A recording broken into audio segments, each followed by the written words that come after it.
నార్సింగ్లో MRPS నేత నరేందర్ అదృశ్యం కలకలం రేపుతోంది. 48 గంటలు దాటినా ఆచూకీ లభించకపోవడంతో కుటుంబ సభ్యులు ఆందోళన చెందుతున్నారు. ఇప్పటివరకు తమకు ఎలాంటి సమాచారం లేదని కుటుంబ సభ్యులు చెబుతున్నారు. నరేందర్తో పాటు ప్రవీణ్ కూడా అదృశ్యమయ్యారు. ల్యాండ్ విషయంలోనే తన భర్తను తీసుకువెళ్లారని చెబుతున్న నరేందర్ కుటుంబ సభ్యులతో మా ప్రతినిధి రాధాకృష్ణ ఫేస్ టు ఫేస్ ఇప్పుడు చూద్దాం. నార్సింగ్లో రియల్ ఎస్టేట్ వ్యాపారి నరేందర్ కిడ్నాప్ అయి దాదాపు 24 గంటలు దాటిపోయింది. ఇప్పటి వరకు కూడా ఇంకా అతనికి సంబంధించిన ఆచూకీ లభించలేదు. ప్రస్తుతం నరేందర్ భార్య మనతో పాటు ఉన్నారు. పోలీసులు ఏం చెప్పారు ఒకసారి అడుగుదాం. ఏం చెప్తున్నారమ్మా నరేందర్కి సంబంధించి పోలీసులు? అని చెప్తున్నారు సార్, కానీ ఇంతవరకు 48 గంటలు అయ్యింది ఆయన వెళ్ళి. నిన్న మధ్యాహ్నం బీబీనగర్ దగ్గర ఉన్నాము వస్తున్నామని చెప్పారు. మీతో మాట్లాడారేమన్నా? బీబీనగర్ కాదు వరంగల్ అనేసి అంటున్నాడు, కానీ మళ్ళీ అంతలోపటే ఫోన్ స్విచ్ ఆఫ్ అయిపోయింది. ఫోన్ ఆన్ అయ్యి మళ్ళీ ఎలా స్విచ్ ఆఫ్ అవుతుంది సార్? ఇప్పుడు ల్యాండ్ విషయంలోనే తను వెళ్ళాడు. ల్యాండ్ విషయం వాళ్ళే అరెస్ట్ చేశారు సార్, వాళ్ళే కిడ్నాప్ చేశారు. ముస్లిం వాళ్ళు ఎవరైతే కబ్జా పైన ఉన్నారో వాళ్ళే కదా సార్ కిడ్నాప్ చేసింది.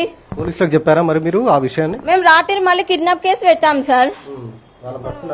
ఇప్పటి వరకు ఏమి ఇన్ఫర్మేషన్ లేదు. రాత్రి అంతా వెతుకుతున్నాం అంటున్నారు, కానీ ఏ ఇన్ఫర్మేషన్ లేదు. ల్యాండ్ కి సంబంధించిన దాంట్లో లేదు సార్. మొన్న రీసెంట్ గా 3 days నుంచి తిరుగుతున్నాడు అంతే. ఇలా గొడవ అక్కడ అవుతుంది అని నాతో చెప్పడం వల్లనే నాకు డౌట్ వచ్చి ఫోన్ స్విచ్ ఆఫ్ రావడం ద్వారా నేను వెళ్ళి కంప్లైంట్ చేశాము. తన ఆరోగ్య సమస్య ఉంది, తను మెడిసిన్ వల్లనే బతుకుతుండు. మెడిసిన్ లేని తను ఉండడు. మార్నింగ్ లేచిన దగ్గర నుంచి నేను మెడిసిన్ వేయాలి. నేను 8 లక్షలు పెట్టి సన్షైన్ హాస్పిటల్ నుంచి బయటికి తీసుకొచ్చుకున్నాను. 3 ఏళ్ల నుంచి తనను కాపాడుకుంటున్నాను. నిత్యం 3 ఏళ్ల నుంచి తను బయటికే వెళ్ళడం లేదు. ఈ చుట్టుపక్కలనే తిరుగుతాడు. ఆయన హింసుపై చెప్పడం వల్లనే తను బృందావనానికి వెళ్ళాడు. దాదాపు 48 గంటలు దాటినా ఇప్పటివరకు ఆచూకీ లభించలేదని చెప్తున్నారు. ప్రవీణ్ వాళ్ళ కుటుంబ సభ్యులు ఎవరు కూడా ఉన్నారు. నరేందర్ తో పాటు ప్రవీణ్ కూడా వెళ్ళాడు, అతను కూడా కనిపించట్లేదు. మీకేం చెప్తున్నారమ్మా? ప్రవీణ్ కి సంబంధించి పోలీసులు మాట్లాడారా? మీరు మాట్లాడారు సార్ మాతో. ఇంకా ఏం చెప్పలేదు సార్. ఫోన్ కూడా స్విచ్ ఆఫ్ వస్తుంది.